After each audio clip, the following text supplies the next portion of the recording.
Well, good morning. It's good to be with you all today. If you're a longtime member or a first time visitor or anywhere in between, we are glad that you are here with us this morning. The last few days, we've been considering several important topics, tough questions, as we've called them, that people have about the Bible, and today is no exception. Today is actually a culmination of some of the ideas that we've talked about already, specifically on Thursday and Saturday nights. Because when we ask about the Bible, a lot of people get stuck on this question: do you really believe in all those miracles anyway? And the answer, I'll go ahead and give it to you, is yes. I do. I am definitely a believer in them. If I wasn't, I wouldn't be here. Because there's no reason to follow Jesus. If he didn't come back from the dead, then congratulations, he died, and that's where it ends. If miracles didn't happen, then the world was not created in the way that Genesis 1:1 claims that it was. In the beginning, God created the heavens and the earth. If miracles don't happen, then that didn't either. Why would I owe my allegiance to a God who doesn't exist? The fact is, as we've looked at on Thursday night, we know that the Bible is not corrupted. We know that we have the original text and everything they used to write down. And as Caleb talked about last night with his discussion on science and the Bible, we know that science isn't against God. Actually, science kind of points towards him. And so we're left with this examination. Could God exist? Could he exist and, in fact, do miracles? Because let's face it, they're pretty important to history. A miracle, by definition, would be considered interference with nature by a supernatural power. When we look at the history of the Bible, well, it's pretty accurate. It's spot on as far as we can verify it. But are those miracles really trustworthy? Today, we're going to take a look at that. We're going to go through it and break it down in three different ways. Briefly, we're going to talk about, well, maybe briefly, we'll see how it goes. Theoretically, briefly, we're going to talk about this question of could miracles even happen? What's your worldview on that? Should we be open to that? Caleb really covered that last night, but I'll recap some of it for those of us who weren't able to be here. Secondly, we're going to ask this question: since they could happen, possibly, is there any reason to believe that they have happened actually in the past? And we'll go back and we'll examine some of the biblical claims for those. And then thirdly, ultimately, I want to bring it around to this question: what does it mean for us today? Because let's face it, as Matt said, this started being written 3,500 years ago, and it finished being written about 2,000 years ago. And does that really still apply to me in the 21st century, half a world away in the Silicon Valley of modern day America? That's where we'll end up. That's where we're going. And so we have to start with this question: could they even happen? This is going to be a longer sermon, but I think we should try to do it justice as best we can. So stick with me as we go through these three, and hopefully they'll provide you some good information. Firstly, we want to figure out if miracles are even possible. Where do we start? Do we go to this book? A lot of Christians would want to, because the book says that there are miracles in here, and so we should believe that. But we'll get to that later, because for people who don't believe that miracles can happen, the book that says they happen isn't going to be very reliable. Instead, this is a very basic worldview question, and you can fall into basically one of two categories. Caleb mentioned these last night. He even mentioned them by name. The categories being, you can be a naturalist or a supernaturalist. If we were to define naturalist, a naturalism, someone who believes in nature, someone who would look out at the world around us and see impressive, incredible things and say, that's amazing power, and limit it to that it's power within nature alone. And nature is all there is, and it's an amazing creation, right? They wouldn't call it a creation, that's my fault. But it's an amazing thing that just exists. And we'll get to the problems with that in a second, but first we have to introduce the counter to that. There's this idea that you can also be a supernaturalist, not merely restricting yourself to just what we can see and perceive with the few senses that we have on this earth, But maybe there might be something out there. A supernaturalist does not mean that you are a Christian. Being a supernaturalist does not mean you affirm God at all. Maybe you believe in one creator God. Maybe you believe in many different gods. Maybe you're just asking a question, I don't really know. Could miracles even exist? What you'll see in naturalism is, unfortunately, a very close mindedness to their claim. They state that nature is all that exists because it's all that we can see and go no further than that. But the problem is, to get to the claim that nature cannot is all that there is, they have to assume that nature is all that there is. And ultimately it becomes circular reasoning, throwing their evidence out of court before it's heard. If you deny what is supernatural, an instance of the supernatural, before you even test if it could be supernatural, you have ultimately failed in the process. You decide a verdict, certainly, but you base it on not all of the evidence, which is why it is much better to be someone who is a supernaturalist. Maybe you believe in God, maybe you don't, but you're at least not closed off to the idea that there could be something. What we want to do is have this kind of a worldview as an introduction. Don't just dismiss the miracles out of hands, but question the evidence as to if they are true or not. If they're not, it's going to be evident. If they are, well, you want to be open to the possibility. Don't just ignore it. Don't just ignore the facts that we're told. Don't just ignore what history says, but rather evaluate it and go through it in an even handed manner. And that's not really something you can do from the natural position. If you hold that nature is all there is, well, there are a bunch of problems you can run into, such as, well, if nature exists alone, then where does life come from? Caleb talked about this last night. Go listen to his lecture. We'll have it posted up later this week sometime. Caleb talked about this idea that naturalism actually relies on some kind of supernatural explanation for its beginning.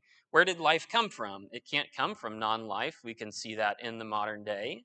Through all our science, we know that life has to come from life, and yet, without a miracle, without an interference in nature, there could never be a beginning.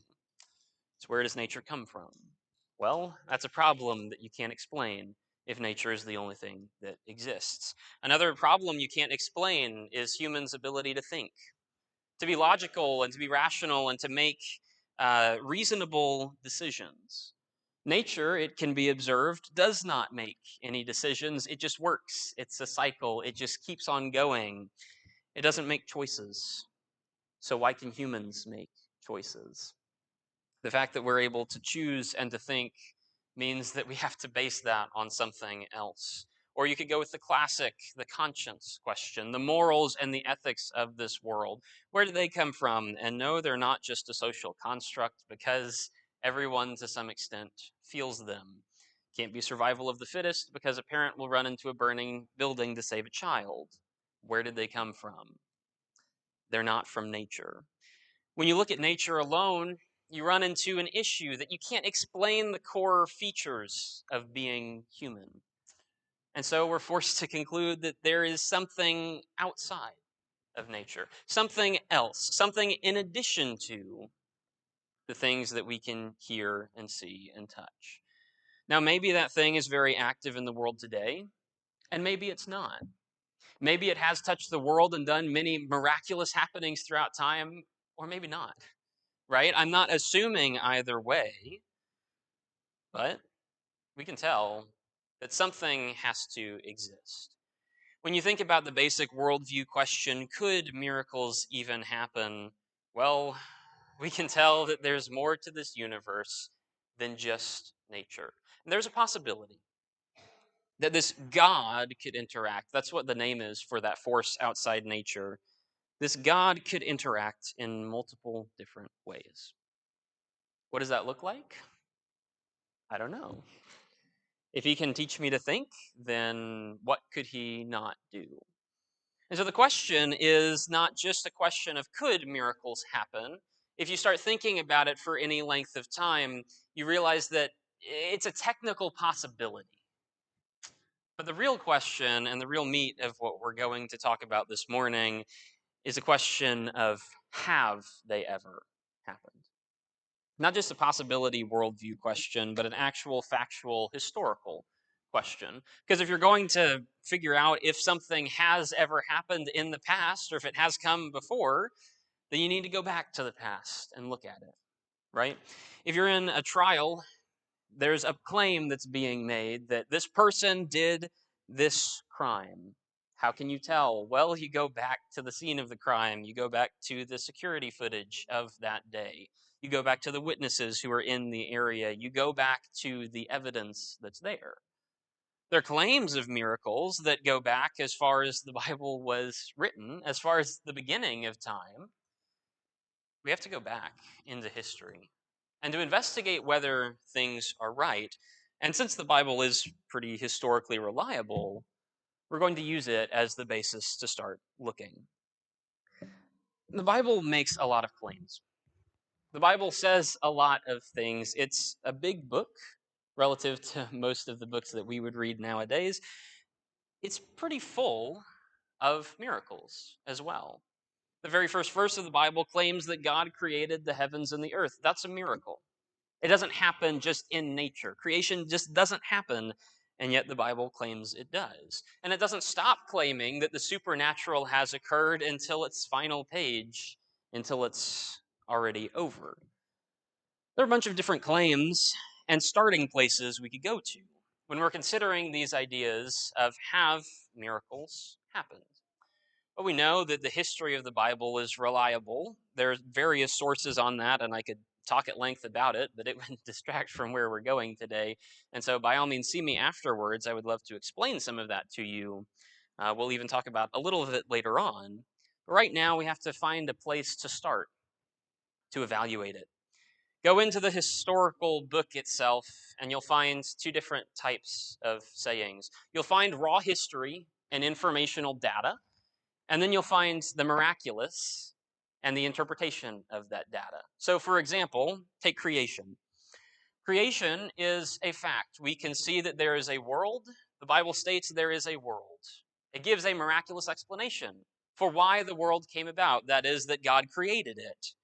It's given us raw data and an interpretation of that data. Or the Israelites fleeing the land of Egypt in the Exodus. The facts of history are that Israel was in Egypt, and at some point they were gone from Egypt. The Bible gives a supernatural explanation. God split apart the Red Sea, and the people walked through on dry ground, and he collapsed it over the Egyptians and thus freed Israel. We have the fact of the situation, and we have the miraculous explanation of the situation. What we have to evaluate is not necessarily the facts themselves. The facts speak for themselves and are accurate, but we have to evaluate that miraculous claim, and to do so, we have to pick a miracle. And the question is, where do we go to do that? I could easily go to one of the many accounts of Jesus healing people, and Jesus heals a blind man. Oh, it says he heals a blind man. There you go. But there's not much evidence for or against that. It's just a fact, and a fact that happens. I believe it happens, but there's not much evidence behind that particular claim. And the fact is that most miracles that exist don't actually do that much to change the world. In the grand scheme of things, think about Jesus healing the paralytic. Whose life did that change? The paralytic's. And that's it. And other people saw it and were impressed by it, but ultimately it changed one person's life. It's not that impressive.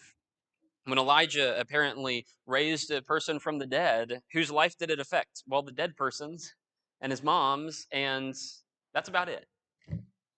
And there's not much of a greater impact that we have there. What we're looking for is not a miracle that happened to one person, one time, with little external evidence to it. We're looking for the important miracle. We're looking for the big happening, that there's a most important thing that changed the world forever. And that doesn't come in the form of one blind person being healed.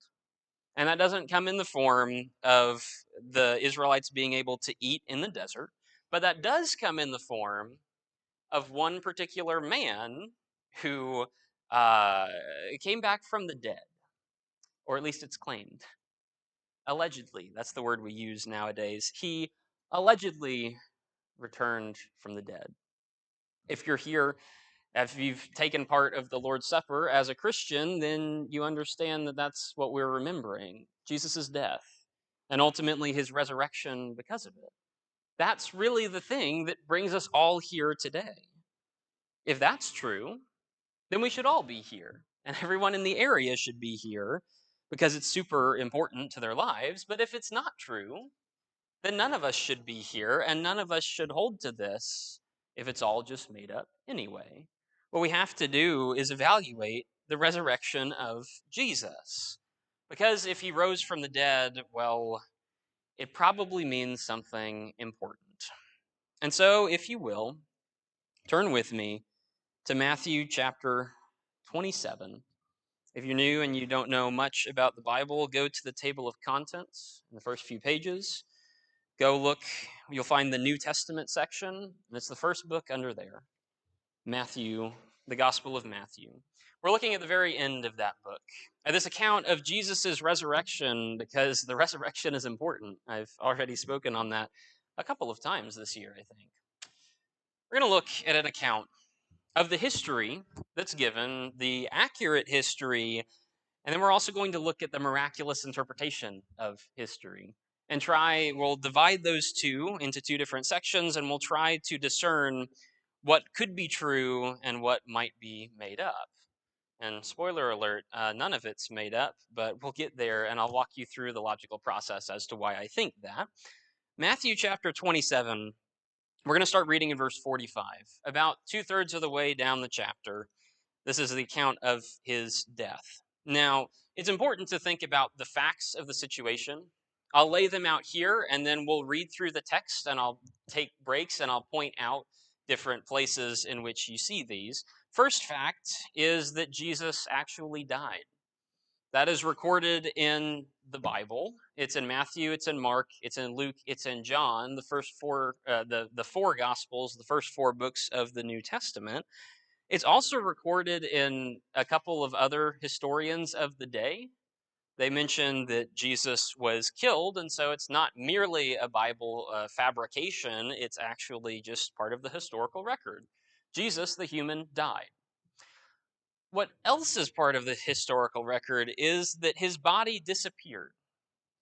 And to this day, nobody really knows where it went to, and we have to have an explanation for that one.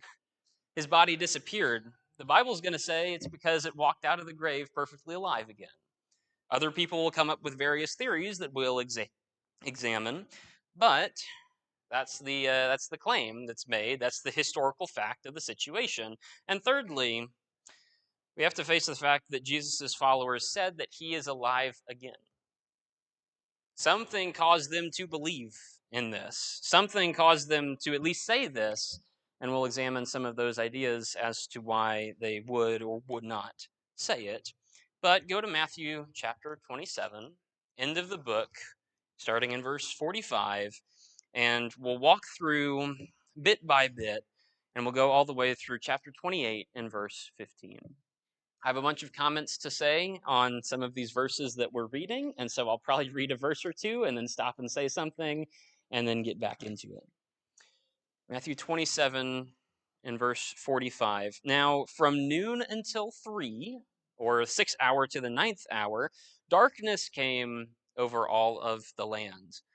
Tracking it back, some various figures have actually established that there was an eclipse on this day. Might help to explain why the sun's not there. Granted, 3 hours is pretty long for an eclipse, but if a man's about to rise from the dead, I'm not going to question why it's a little dark. And so we'll look at the resurrection more fully than just that. Verse 46, and about 3 o'clock, Jesus shouted out with a loud voice, Eli, Eli, lama sabachthani, that is, my God, why have you forsaken me? Now, when some of the bystanders heard it, they said, oh, this man is calling for Elijah, an Old Testament prophet, very, very famous back in the day. Well, immediately one of them ran and got a sponge and filled it with sour wine, put it on a stick, and gave it to him to drink. Standard procedure. But the rest said, "Let him alone. Let's see if Elijah will come to save him." These are the Jewish leaders who have put him up on the cross, mocking him. Jesus is hanging up on the cross because he got put on trial for the Jews and he got put on trial for the Romans.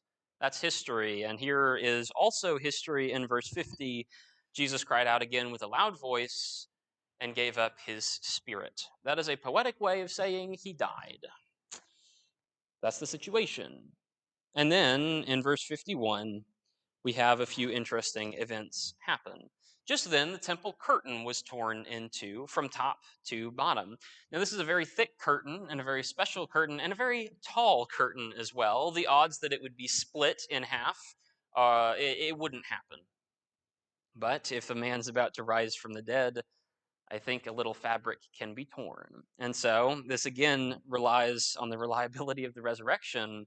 If that's true, these are all true. If not, then none of it is.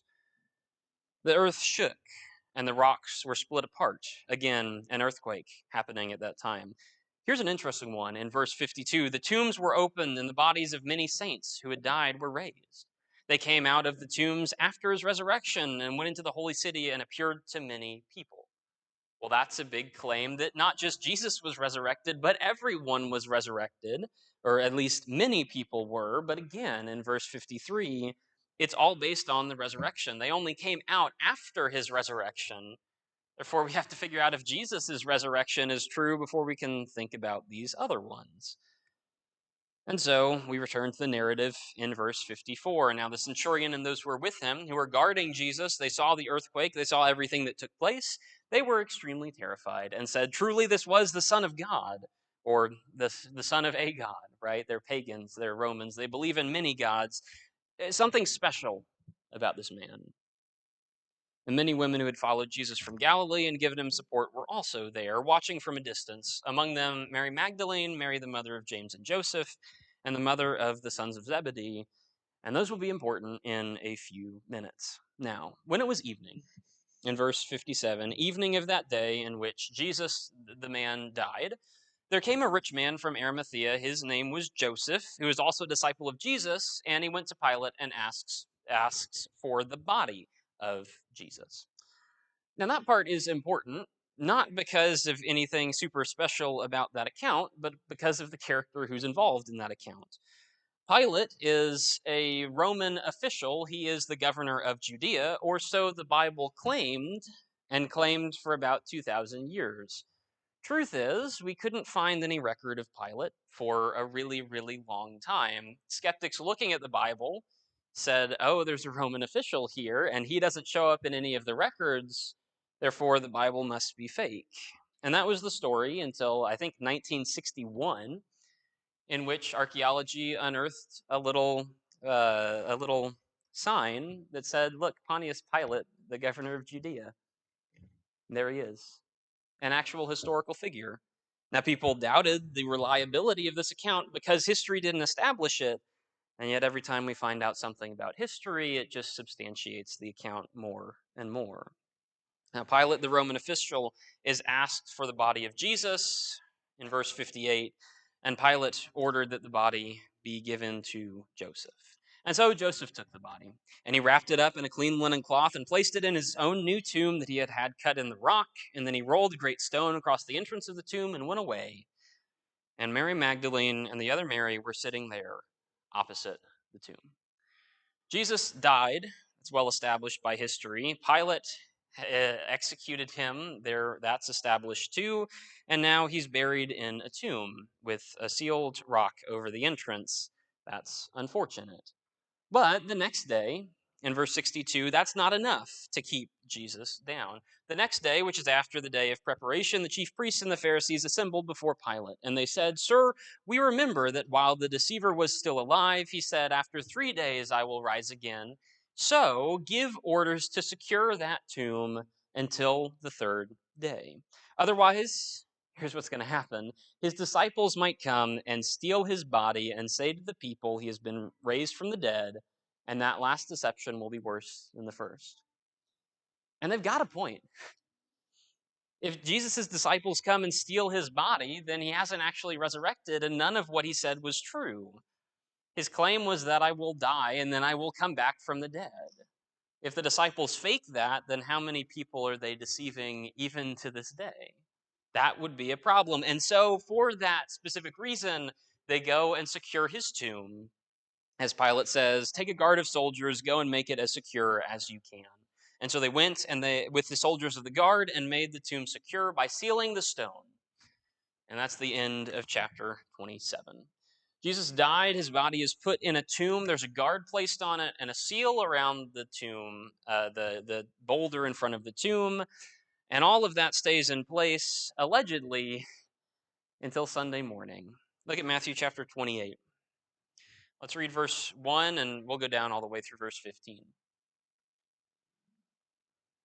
Now after the Sabbath, at dawn on the first day of the week, Mary Magdalene and the other Mary went there to look at the tomb. Suddenly there was a severe earthquake. For an angel of the Lord descending from heaven came and rolled away the stone and sat on it. His appearance was like lightning, and his clothes as white as snow. Now the guards became shaken and became like dead men because they were so afraid of him. But the angel said to the women, do not be afraid. I know that you are looking for Jesus, who was crucified. He is not here, for he is risen as he said. Come and see the place where the Lord lay. Then go quickly and tell his disciples he's been raised from the dead. He's going ahead of you into Galilee. You will see him there. Listen, I have told you. So they left the tomb quickly with fear and great joy and ran to tell his disciples.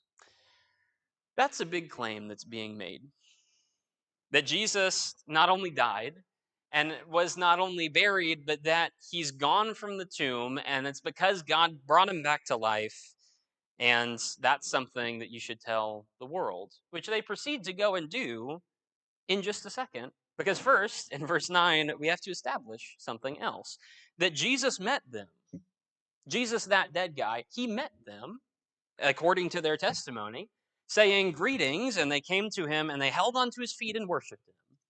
Then Jesus said to them, do not be afraid, go and tell my brothers to go to Galilee, and they will see me there. The claim is not only did he die and then disappear, but he came back and he spoke to these women. And these women were able to touch him. They held on to his feet. He was here not just as a floating ghost or spirit, but he's here in a physical form. And that's how big the claim is. He's back and back for good. And we'll go ahead and finish up the rest of the story and hear the aftermath and the kind of damage control that the Jews are going to do in verse 11. While the women, were going, some of the guards went into the city, and they told the chief priests everything that had happened. And after they had assembled with the elders and they formed a plan, they gave a large sum of money to the soldiers, telling them, you are to say, his disciples came at night and stole his body while we were asleep, which would, by the way, sleeping on the job would get them killed. But if this matter is heard by the governor, we will satisfy him and keep you out of trouble. And so they bribed the guards. The guards took the money and did as they were instructed. And that story is told among the Jews to this day. And might I add, it's told among the 21st century Americans, even until this day. That someone came in and stole the body, and that's where it went. That Jesus never came back or rose from the dead. Here we see a bunch of history that's intermixed with miraculous events. And how do we sort those two out? Well, we have our basic facts. It is not necessarily a fact that Jesus came back to life. It is a fact that his body disappeared and people thought he did. What we have to do is find the explanation that fits all of our facts. And as such, we have to notice all the issues that there are with the narrative. When you look at the evidence that we have 4 different accounts in the Bible that talk about this specific incident. Matthew, Mark, Luke, and John each record to some extent some details of this, and that's where the ultimate problem lies, because there's a big complaint about the evidence that these witnesses contradict each other. There are 4 witnesses, and they all say some different things. The realization that we have to come to is, you know what? Yeah, they report different details. Is that okay? Because that's how we decide literally anything. I don't know if you've noticed, but human beings are different, and we notice different things, and we have different personalities, and we have different ways of going about doing things. If I, for instance, am going to tell you a story about my friends down in Florida, I'm not going to tell you all the stories about Thane and Andrew and Gavin. You don't know them. So what's the point? I'm going to elide those details. I don't need them. I'll say, hey, I had some friends in Florida. They did this thing. And there, now you have the story. Now, if I'm going and talking to people who actually know those people, I'll put in some different details. Because the details differ from account to account, but the broad things remain the same. The complaint is that the witnesses contradict each other in the details, but the fact is, if the accounts were any other way, we wouldn't believe them. Can you imagine going into a courtroom and there's a man on trial for having gone into a store and stolen something, and so the first witness comes up, first witness against him, and he says, "Yes, well, it was 8:59 p.m. and I saw this man walk in. He took money, he put it in a bag, and he left." Okay. You have a second witness walk up who says, "Yes, it was 8:59 p.m. I saw this man go in. He took money, put it in a bag, and left." And you have a third witness who stands up and says, "Yes, it was 8:59 p.m. I saw this man go in, take money, put it in a bag, and leave." Those people have come together to concoct a story. We don't consider that realistic because we know that humans don't all see the same things. We know that humans see different details. We know that things are very different depending on who you are and where you're at. It's called the Rashomon effect, and there's a whole movie about it that I want to watch someday. Different people see different things. The question is, can those be reconciled? And when you look at the four gospels, yes, they can really easily be reconciled. So, for example, I've got three little examples here. There are several other alleged contradictions in the text, but I chose to pick these three because they just stood out to me. They were interesting because some of them are a little silly. First example, maybe a contradiction in the text that Matthew, gospel number 1, and John, gospel number 4, they say, when they're talking about the women coming to the tomb, they say they come to the tomb at daybreak, just as the sun is rising.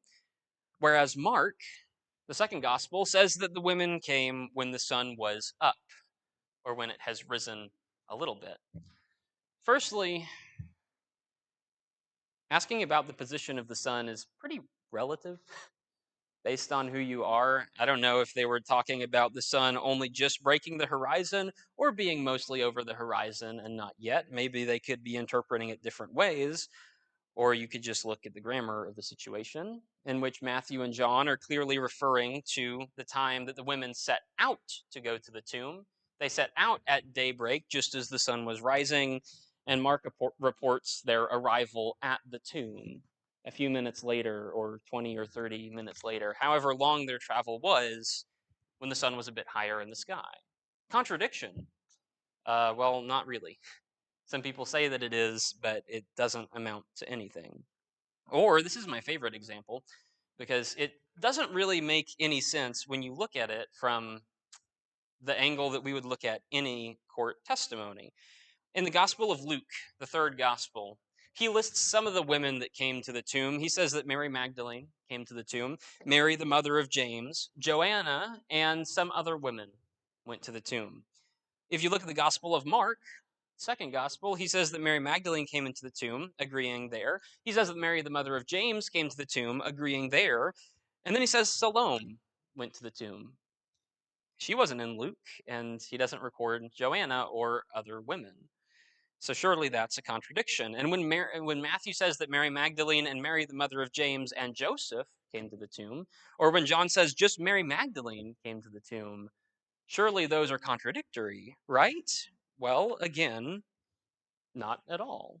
If you were to go into a modern court system and ask them if those were contradictions, they would say absolutely not, because they all align. John reports Mary Magdalene because he has a story about Mary Magdalene, and he doesn't have any reason to mention any of the others because he just doesn't need to. He never claims that only she went to the tomb. He just says, hey, she happened to be there, and this is a story that happened. Not contradictions, complementary effects. Or you look at Matthew and Mark, and they say that there was one angel at the tomb, and you look at Luke and John, and they say that there were two angels at the tomb. What's the reason for the difference there? If two is right, then why did Matthew only say one? Because one of them was active, rolling the stone back and speaking, and the other one was silent. And so there's no reason to mention the one that stood by and didn't do much of anything. The fact is, if all of the accounts say these exact women were at the tomb, and all four of them agree on the same thing, and all of the accounts say this is the exact order of events, and they create a comprehensive idea, we would feel like their story was a bit contrived because people came together and purposefully constructed it in a good way so as to be unbreachable. But the fact is, the accounts are a bit different. And there are alleged contradictions, and there are, on surface level, difficulties. But the cool thing is, when you read them, if you're willing to think about it, they all work out, and they all correlate, and they all report on each other as favorable. And so, ultimately, that theory falls apart. There's an issue, but it's not really an issue if you're willing to think about it. Therefore, you could say that these four witnesses are reliable, that their history is reliable, but that doesn't account for the miracle itself. Do we have to accept that miracle happened? Or could there be any other explanation? A lot of times, what we want to do is find the natural explanation of things, right? And that's really what I want to do as well. I don't want to claim something's a miracle if there's a very clear natural cause for it. And so you look at alternate theories, the natural theories about the event. And the unfortunate part is people don't like making theories about this because um, there aren't any good alternatives, not ones that hold to the history. There aren't any good alternatives, and most of them actually don't even hold to common sense, which is unfortunate for the denier, such as the swoon theory. I'm not even going to touch on this super deeply, but there's a theory that goes that Jesus didn't actually die on the cross when everybody thought he died. He just went to sleep from lack of blood and then woke up later from his little bit of a coma, I guess. I'm not really sure how he got enough blood back in him to wake up from the coma. And I'm not really sure how he was able to stand up from inside the tomb and roll back the stone by himself, but that's what the theory says. If you want to hold to something that can't physically happen, by all means, you could hold to that, or you could just hold to the miracle that's said instead of the miracle people make up. That doesn't really hold true, and so we have to go with the most likely alternative theory, which is actually the same theory that's addressed in the gospel, which is that someone else came and stole the body. You saw that worry in the end of chapter 27, and you saw that addressed in the middle of chapter 28 as well. That's the story that's going to be spread, is that somebody else came in and stole the body, because what other explanation is there? Well, there's not really a good one. And this theory sounds good, right? This is the most logical alternative, except that you run into this problem where who stole the body of Jesus? And there are a bunch of different ideas that are suggested. I have three here. This is the most likely to the least likely in that order, because you start with the Judean disciples, maybe the apostles, his closest friends, his closest 12, or at this point 11, who are around. Maybe they get things together and go and steal the body. That's the most likely group who would go out and do this. However, put yourself in their situation. You're one of a few guys. You've just seen your friend and your master get murdered for preaching things like you should love your neighbor and love your enemies too. They saw him get pulled aside for that and get brutally executed by Roman military. And as historical evidence would suggest, they're so scared that they won't show their faces outside of the doors. Would you be able to pull that off? If you were in that situation, terrified out of your mind, do you think that you could get all of your friend group together to help you? Well, no, and so that's pretty tough to hold to say that they're scared enough to hide themselves, but brave enough to raid the tomb.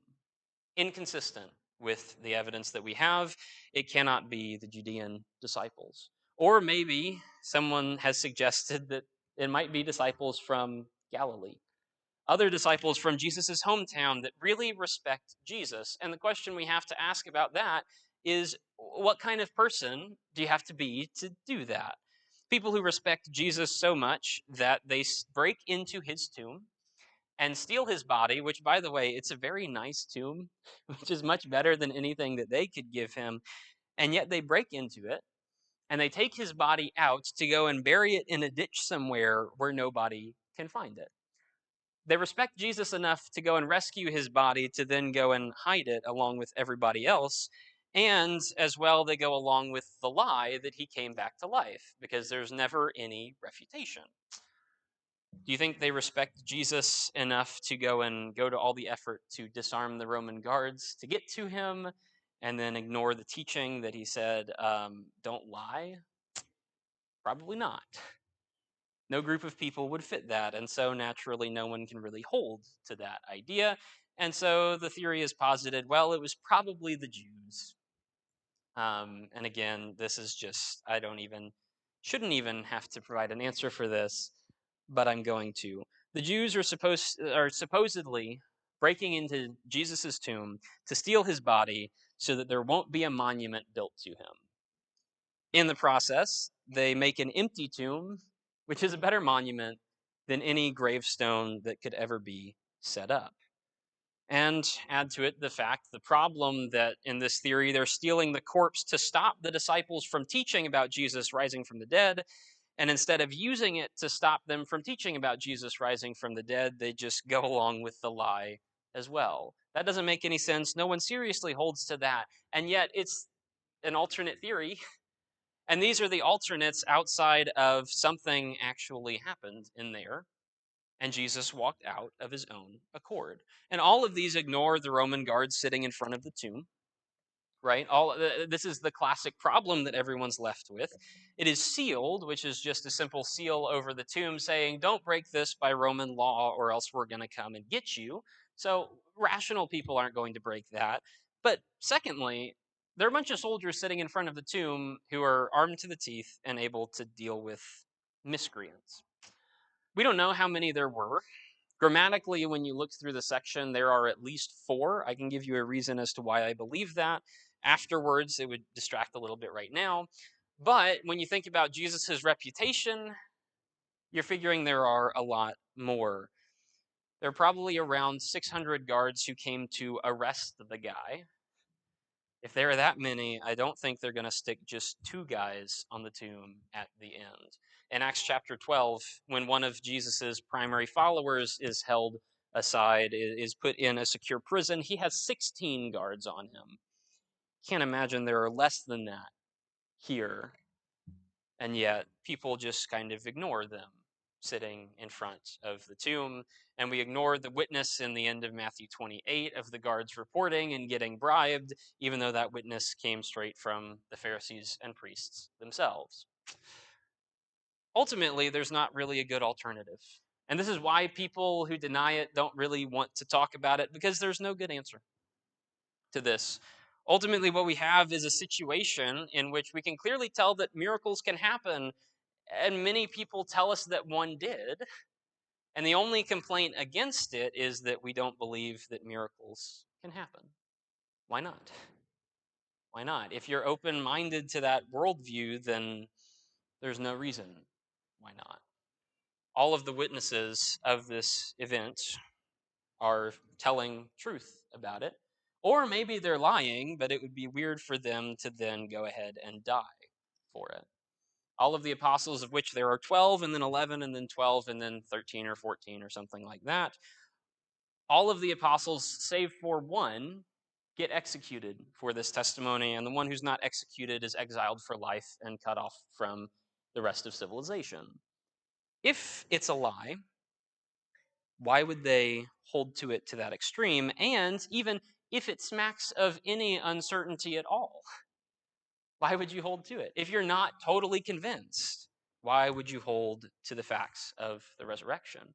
Many people try and say, oh, they hallucinated Jesus. Well, okay, congratulations. You don't believe hallucinations when you wake up. That's not something that happens in the natural world. Why believe in that miracle when you have a miracle right here as well? Okay. Is that enough proof? I can provide a lot more. I've cut so much from all of this up to this point to try and fit it in a reasonable length of time. And I'll be right up here at the end if you have questions. But before we go, I just want to think, okay, what does that mean? Right? So congratulations. Let's say I give it, right? Let's say I believe in this. A man came back from the dead 2,000 years ago. Congratulations for him. He can live again. Uh, what does that mean for me today? Half a world away, 2,000 years later. Is there actually any relevance to Jesus? And the fact of the matter is, yeah. Actually, he's about the most relevant thing that you could ever find. Because the resurrection happening, the lack of the lack of an ability to disprove the resurrection, the witness that we have to prove the resurrection calls attention to this Jesus person. In this, we see a picture of God, right? This supernatural power, the force outside of nature, pointing at Jesus and kind of poking the world a little bit to make a point, changing how things normally work so that we would sit up and listen. Why? Let me remind you of just a couple of Jesus's claims. I'll throw out a few ideas and then we'll be done in just a few minutes here.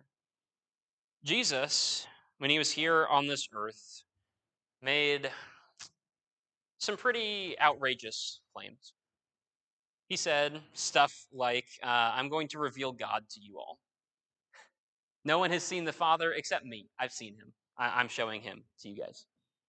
That's a pretty bold claim. There's a bigger one, even, that I am the Son of God. Actually, I'm God in the flesh. So you can deal with that in whatever way you want to. That's a claim that Jesus made, that I am the Son of God. How can we even evaluate that? How can we know if that's true or not? Jesus claimed to give humanity hope for the future. He came down and said, look, y'all have messed up. You're all sinners. You've broken your relationship with God, and I can fix it for you if you want it. Think about those claims. Can anyone rationally believe that he is that powerful and that kind of amazing? Well, he also claimed that he's going to come back to life. He said, all right, yes, I'm going to be killed, and in 3 days I'm going to come right back, and it's all going to be okay. And then he dies, and in 3 days he comes back to life, just like he said. Do you remember the parable of the paralytic? The paralytic is lowered down to Jesus, and he says, hey, I forgive your sins. The question is, how can this guy forgive sins? How is it possible that he is like God? And he says, fine, you want proof of that? Let me do something that you can see. Get up and walk. And the paralytic evidently got up and walked. Jesus claims some pretty extraordinary things. And then he claims something that we can see, and he follows through on it. History says that God verified the miracles, that God verified the claims that Jesus has made. If he verified the claim that Jesus was going to come back to life, do you really think he would do that if Jesus was lying about being God in the flesh? And that's the question that we have to ask. Because the summary is not only could miracles happen, that's a clear yes when you think about life. The summary is not only have they happened, that's a pretty clear yes when you look at history. But the claim is, what does it mean for me? It means that what Jesus said was really important. Because if God's going to poke the world and upset the natural order of things for this one man, then he's got something important to say. And that's ultimately where we have to leave it. That's ultimately what the miracles bring us to, is that there's an important thing that's going on in this time. We might ask the question, all right, right, I can buy the history in this, but why did God have to mix miracles into it? Why did he have to make it so difficult to believe? But history is not a stranger to wise men saying things and then dying. There are a lot of them who've done that. Socrates was one, Confucius was one, several others that we could think about. History is not a stranger to good teachers saying intelligent things and having us be like, oh, that's good life advice. But ultimately, we don't have to follow it. And it doesn't mean much to us because it's just, at the end of the day, good ideas from a human, and those amount to not much. But I'll throw this quote at you from J. Gresham Machen. The New Testament without the miracles, it would be far easier to believe. But why? Why would it be worth believing? If it's just a good man who's teaching good things, congratulations. And then he dies, and then it's at an end. And then there's no point to it. Should I dedicate my life to it? No, there's no point. He's just gone. No, there's no reason for me to do anything. This is only something that we should follow because it stems from the miracle. That crazy, impossible thing that God made happen one time. That's the only reason that we should listen to this, is if the resurrection happened, and history has given us all the evidence that dictates that it did. That evidence is going to demand you to make a decision, for or against. Because ultimately, at the end of the day, we all have to deal with the empty tomb of Jesus. I have a lot of doubts personally. I'm a preacher, I'm not supposed to say that, but it's true. I always run into questions and problems. And yet, at the end of the day, every time I have an issue, I remember that there's an empty tomb over in Palestine, and I just don't know what to do with it. I could be like a naturalist. I could choose to ignore it and move past the evidence and move on to something else. But there's something out there, and there's no other explanation that I can come up with. I hope that raises questions in your mind. I hope that makes you seriously think about some things, because if it's right, it's right. And it's right not just for Jesus, but for everyone who's part of it. You can ignore the evidence and move on. Many people have, and most people will continue to do so. Or you can believe and see history for what it is and see the miracle for what it is. Because ultimately, at the end of the day, the empty tomb is still there. You can move past it if you want to, or you can look in. If you want to move past it, you don't get anything. You ignore fact, you ignore evidence, and move on and do your own thing for the rest of your life. Or you look in and you realize that there's nothing there. And you realize that that's a promise that one day God's faithful will have empty tombs as well. That's really what it comes down to. Do we believe in miracles or not? Why not? And there's plenty of reason why you should. I'll be up here afterwards. If you want to come and talk to me, I have many other things that I could say and zero time in which to say it. But if you're curious, if you'd like to pursue further, if you'd like the slides or the notes or whatever it is, I would love to help you. I'll be right here.